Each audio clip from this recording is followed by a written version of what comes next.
This is going to be the tutorial on painting the banana knights. I do them the same, whether I paint them large. Here's the original Mark 1. They're all pretty much the same, even at 28mm, and it's quite a straightforward paint scheme. So I'll start by priming the models. I'll just use a Vallejo white primer. I water it down quite heavily, and I tend to apply it via an airbrush. To be honest, it's just quicker and easier, and you can get a thinner layer. And I do water down the primer quite a lot anyway, just to get a better coverage, and I don't want it too thick.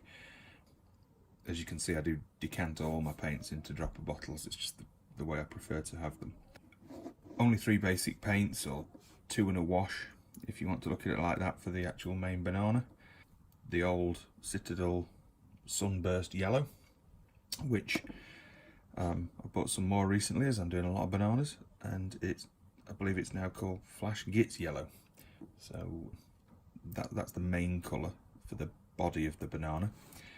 I've then got a DNR cream. This is it's an artist's acrylic that I will add more acrylic medium to and water down a little bit to use, but absolutely any cream, light cream colour will do. I use this, the main body of the banana here will be the pure Sunburst Yellow. The inside of the skin is pure DNR cream, and then the actual banana itself is a mix of these two. Just when I mix it up, just to get this variance in the actual banana, and then to get all the shade in. And as you can see, the inside of the peel doesn't quite look like that. I do give the whole of the banana a wash.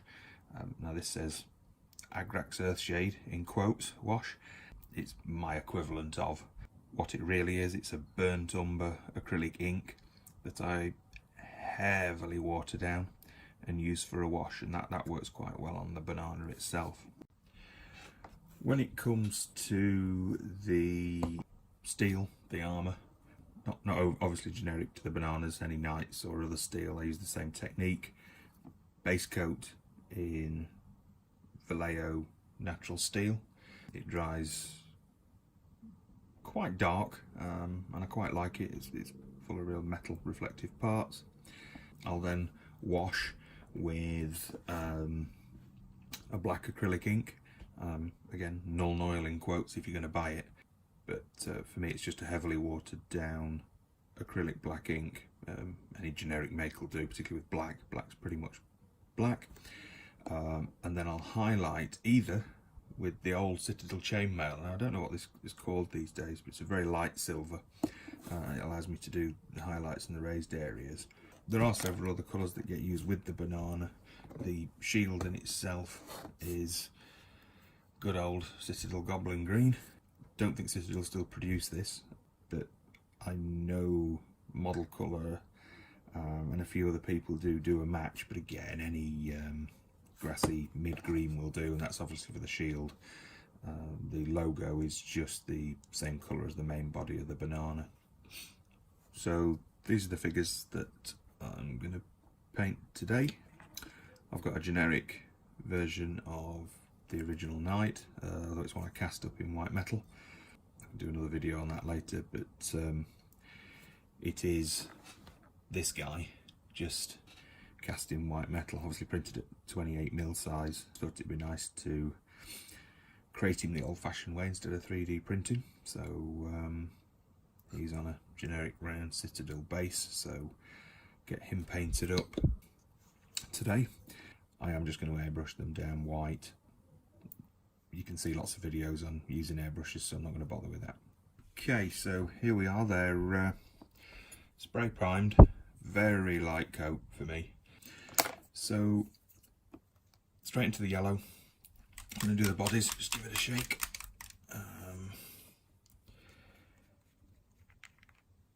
Normally you would water these down, but I have them pre-watered down to what I'd want them as a base coat anyway in my pots when I repot them. So there we go. So body first,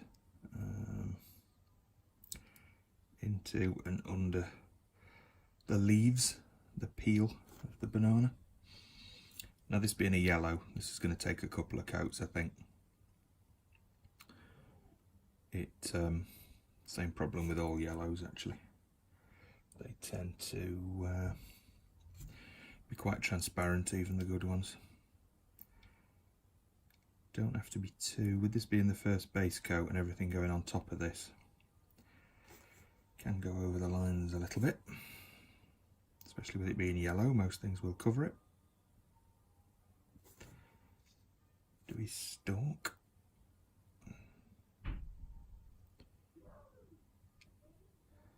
There we go.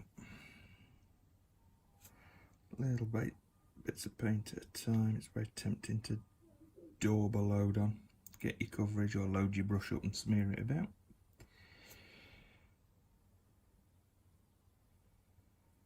I'm actually going to do that on purpose with this model in a minute, but I'll show you why.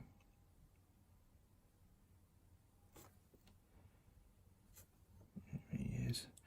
Tend to really get into and behind the peel and go up onto the sides.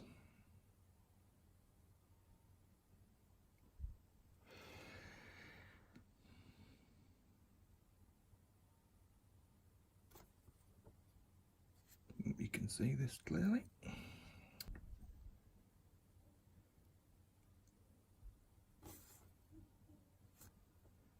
In behind. The lead model doesn't have the recesses all the way through, because it's far too difficult to cast. So if you look at this one, look, you can see right through the peel. This is the advantage to 3D printing and the detail you can get. They're heavily recessed on the cast version, but they don't go all the way through. But when I do get to this guy, we need to get right in there with the yellow. I'm not going to torture you with making you watch me paint all of them again. We'll just do this guy, and then I'll come back when I've done the base yellow on all of them. And again, I'll not take you through all of the coats, because once this is dry, I'll do this again. It's not actually a bad yellow, this Citadel yellow, Games Workshop yellow, whatever you want to call it, but still quite transparent. So I think we've got most of him there. Just get inside there. So go up onto the sides of the peel. Doesn't matter at this stage if you go onto the top here. You can paint over that. But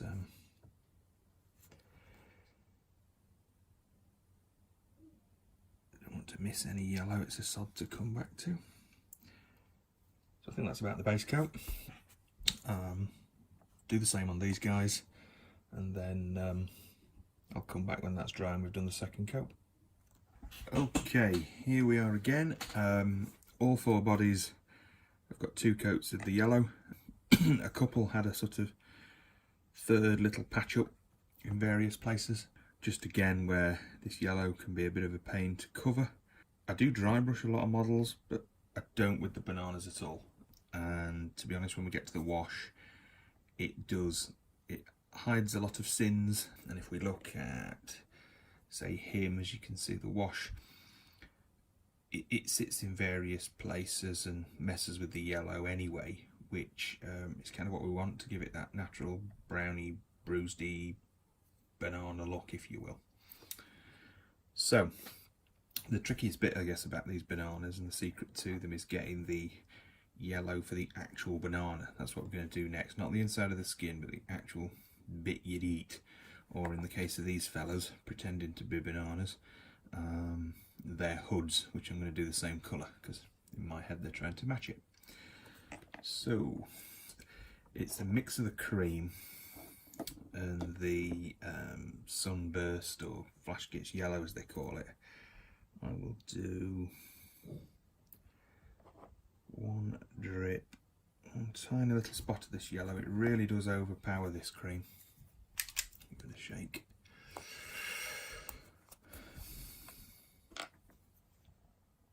And for that one drip, I'll do 3 drips of the cream. Mix it up with a brush. That'll give some people some nightmares. And as you can see, it's still overpowering it. It's still a very, if you look, that's the original yellow. It's still there. I want it a bit less than that. So I'll add in a bit more cream.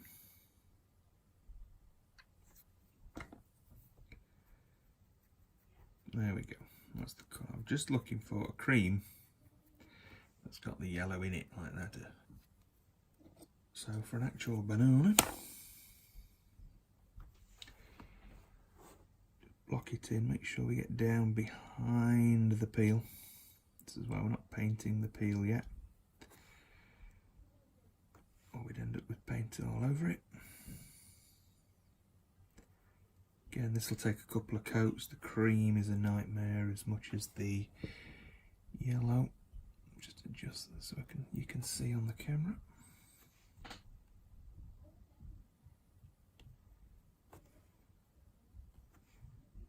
Don't want to lay this on too heavy, even though we're trying to get the coverage with a light colour, or you'll lose the banana peel. It's not peel, the bumpy texture left on the banana by the peel being removed. So have I got down inside? Just get in there. This is the lead figure. You can see a little bit of flash I missed. Oh well. There we go. That'll do. And as you can see, it's in. You can see it easier on this bigger model, but it gives that nice contrast. Already starts to make it look like a real banana and a bit more 3D. I'll crack on with this guy. I'll do a couple of coats again, and then we will come back to the next stage, which will be the cream on the actual inside of the peel. Here we are with the 2 coats of the very creamy yellow. Don't know if it comes up on the camera, but there are still some places where if I wanted this as a heavy colour, I'd maybe go for a 3rd coat. But because we're doing the banana flesh and I'm going to wash it, it's not needed, and hopefully you'll see why in a sec. Next step is back to the cream, and it's just 100% cream for the inside.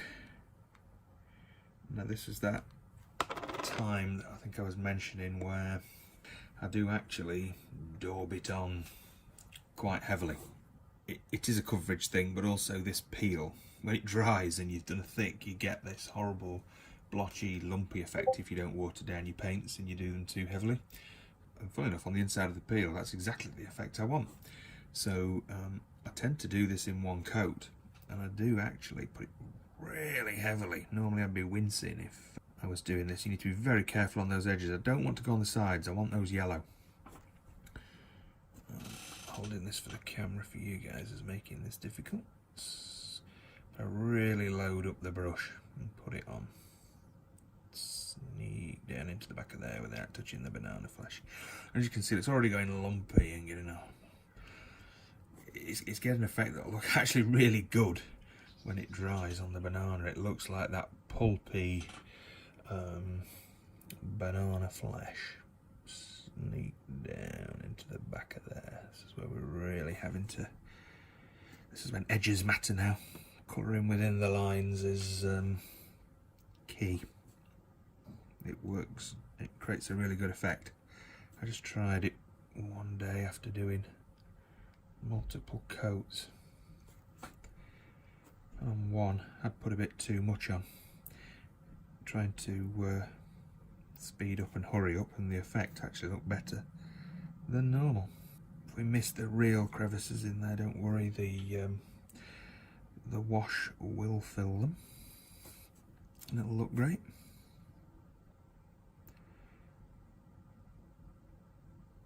Just like that. So that's him done. So I'll just move on to these ones, and then I'll come back when this is finished. Okay, so back again. A little bit longer this time for that thick paint to dry. I still want to rub it with my fingers, but it's touch dry now. And as you can see, that there is the basic blocked in colour of the banana. Yellow, yellowy cream, cream. The other thing I've done off camera, because it's not really relevant to painting the banana night, is these guys. So I can get on with the silver of the armour to show you how to do these guys. I have just blocked in the base colour for these guys because they're not wearing armour. He's got the blue jumpsuit and he's got some what's going to be green armour, so it's got that dark green base coat. That I'll not just be doing with washes, I'll be doing some layering on that, which is not for this video. So onto the silver of the armour. I think I mentioned it before. Vallejo's natural steel, quite like this. Bottle goes a long way. Needs a very good shake because it does have small little silver flecks floating in it that make it silvery. So again, round the edges where the arm meets the banana, to really be careful about the lines. Don't want to go over it. It would be a sod to touch up, because painting that yellow over white is difficult enough without trying to go over this silver. Under the leg, follow that contour.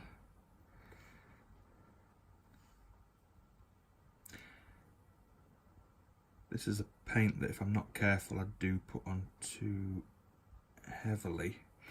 I also don't water this one down too much, or I find it sort of frees up the little flakes too much.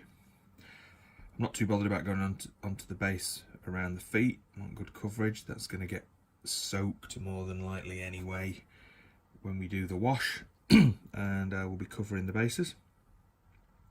When I do my own 3D printed bases, like on these guys, it's kind of a basic cracked earth dirt that I use because it kind of works for sci-fi and the medieval look. I just tend to either paint that a flat colour and then wash it, or paint some of the individual pieces. So let's crack on with this. Careful again against that banana line. Again, I'm not going to torture you and do all the figures. I guess really this video is about painting this guy in particular, the Banana Knight. Get behind that leg there, again just follow that contour.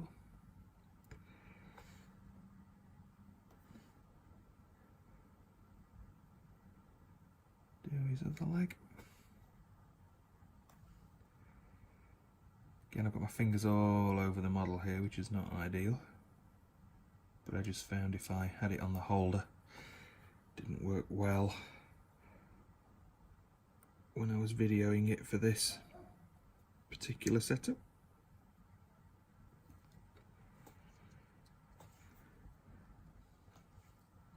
I'll go as close to the banana as I dare here. I mean, the wash will settle into that recess along the top of his hip, and it will actually fill that in perfectly for us, which is the other beauty about using washes.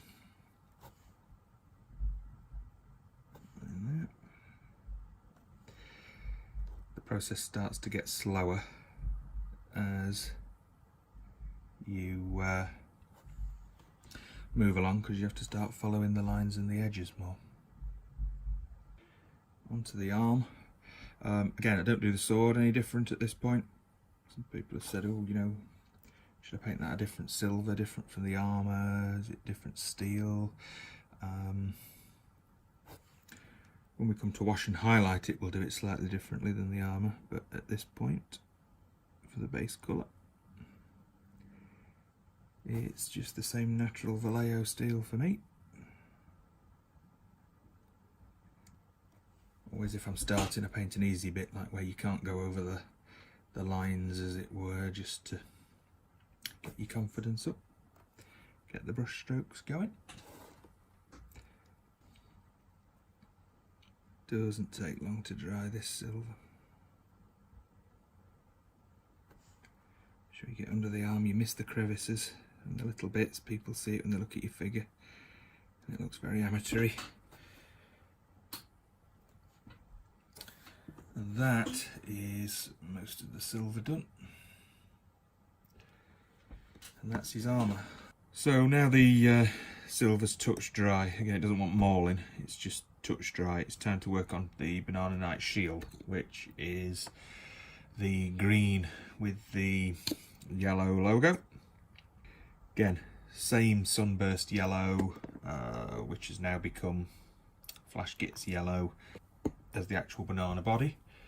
The actual shield is a Citadel Goblin green. Any mid grassy green colour will do. Don't need too much of this. It actually covers quite well. We want to do the shield. I want to go up to the edges. We don't want to go over the sides, where we've done the silver.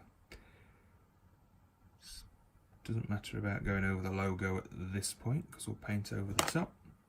I want to try and keep a lot of it out of these crevices so it doesn't pile up and fill them up, or it'll look really bad.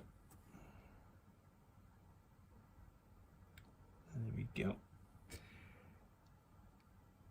I think that is about complete. Won't take long to dry that. We'll have to leave it. Again, just make sure if you put too much on the paint, it'll get into the recesses of the logo, it'll get into those sharp edges, and then it'll not take the wash very well later. So again, I'll take the excess off my brush sometimes and just make sure it's not in there. But that's drying already, so I'll just give that a couple of seconds. Wash my brush. And then we'll go in with the yellow on the top. We can do it almost straight away. It skins over Goblin Green really quickly. I'll load up the brush quite heavily. So it's dripping all over the place, but quite heavily. And just follow the top of the logo. Because the logo's proud, the paint will follow it quite easily. Let the paint do the work.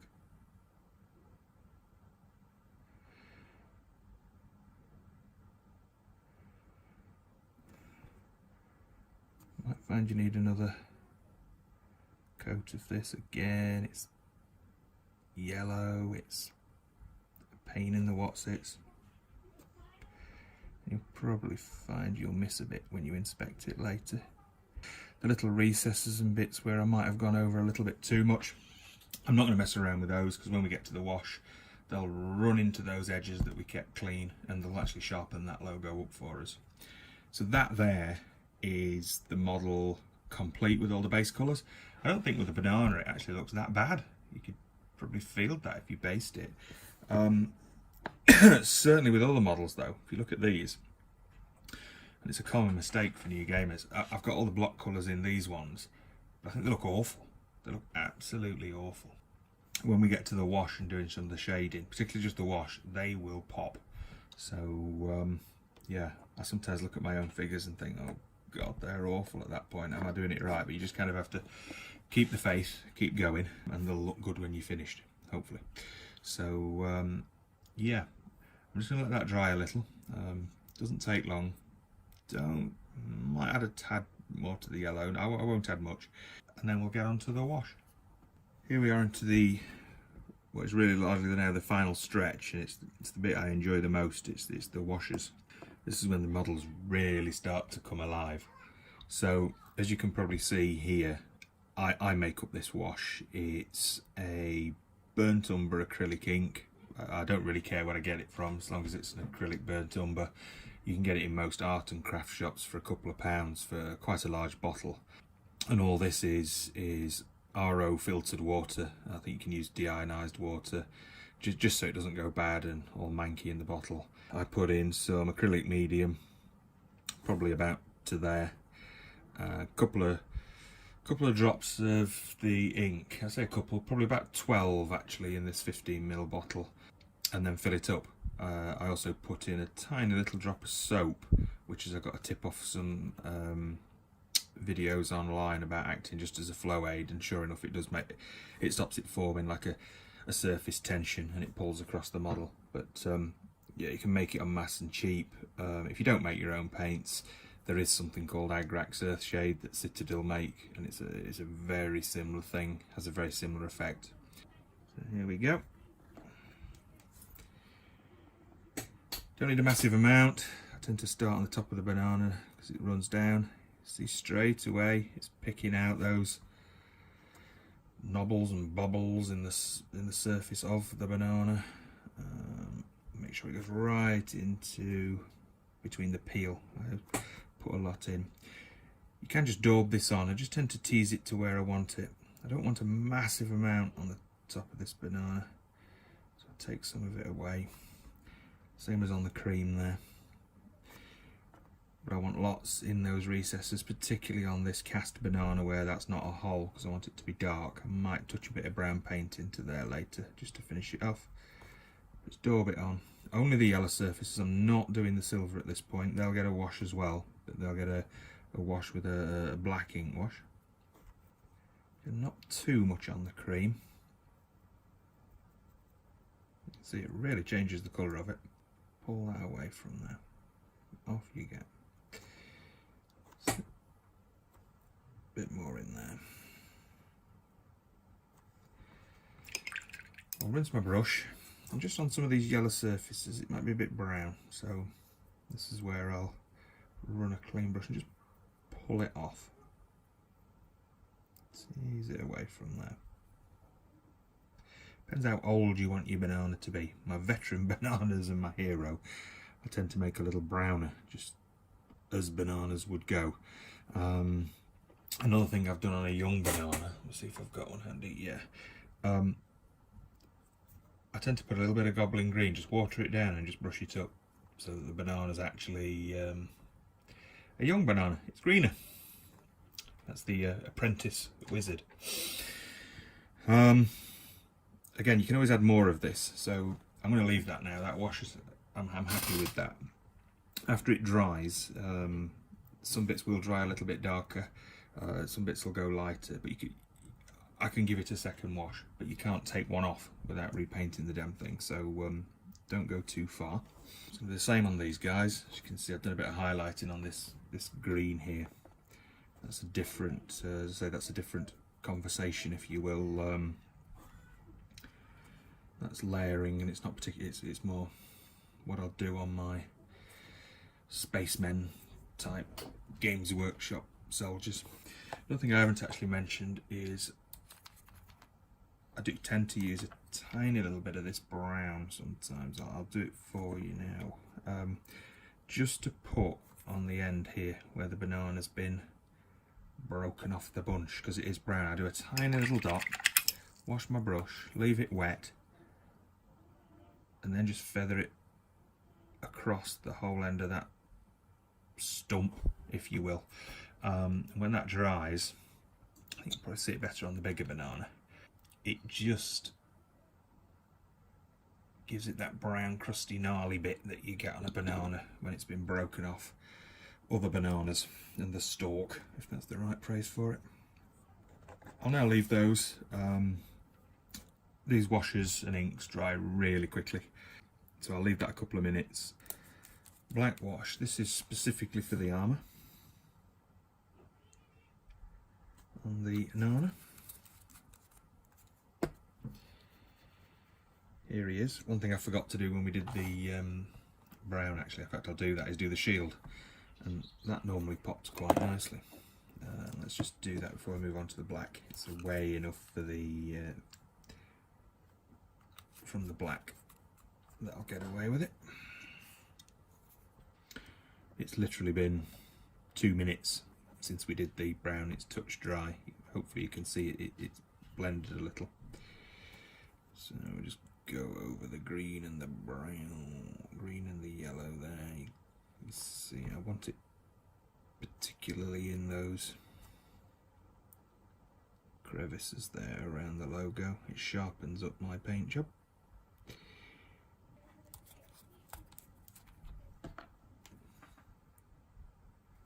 do find you use a lot of this. A little doesn't go a long way. So there we go. See, I want it around the kneecaps and into the crevices.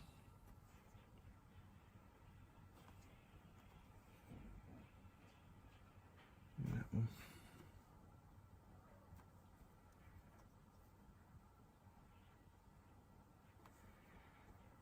There we go.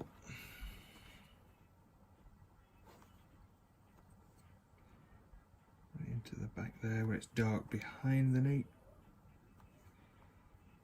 Okay, got a lot into there. Loaded up, it's almost sort of solid black there, full puddle of the stuff, but it will ease off when it dries. I think all that's left is the bit of black ink. The water is obviously clear and evaporates away, and then the medium, whilst it's white out the pot, it does dry clear. At the back of that arm and the back of the shield.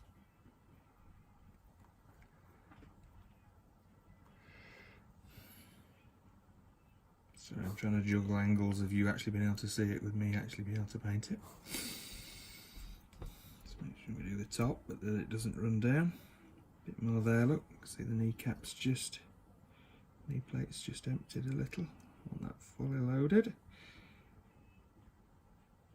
Same with that area on the shoulder. Lots of nice black ink, because we're going to get a really good highlight on the shiny armour. And obviously that'll add to the contrast. Chainmail or any really light silver for the high points.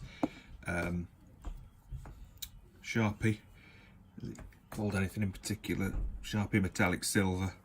That works really well. A little blob of the silver, don't hardly need anything. Let's use our main man here. So, load up the brush, not much excess, and follow the edges. So the sharp blade will want doing. Both sides. Oh, it's very sharp. And the tip. All the bits that catch the light, the top of there, top of there. A good blob on the top of the shoulder pad there, because that'll really catch the light. Corner of the raised elbow and gauntlet. Little lines down there. With the leg. So I'll do the top of the knee and the outside, top of the foot, a little bit down the front, the edges where the sun will catch, and on the front of the plate.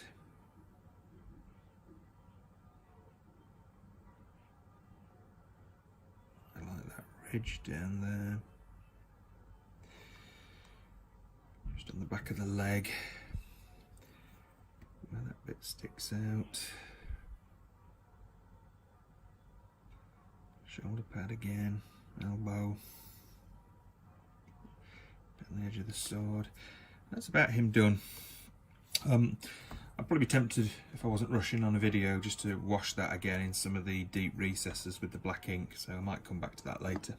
And then the other way is to do it with one of these pens. They are really handy. Let's do the laser gun with that, and it's the same thing, just go along the edges with it.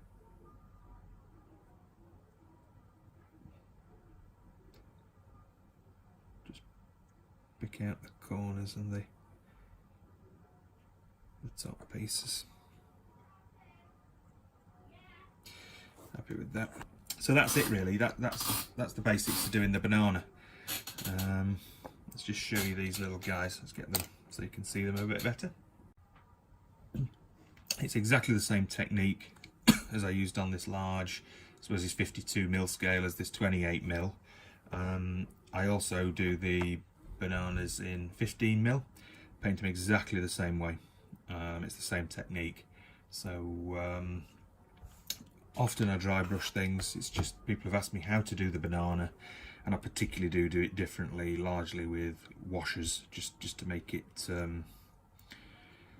does make it work. You can see the highlighting here on the silver where the dark's gone in. This one's dry, and where I've used the pen on the edges just to bring out the raised areas. And on the edge of the sword it sticks out, picks up easier on the camera on the bigger banana. That's the bananas. So thanks for watching. If you've got any questions, post them in the comments. I do read them all. And have a look on my Thingiverse. I'll put a link to that where you can find all these banana models. Thank you.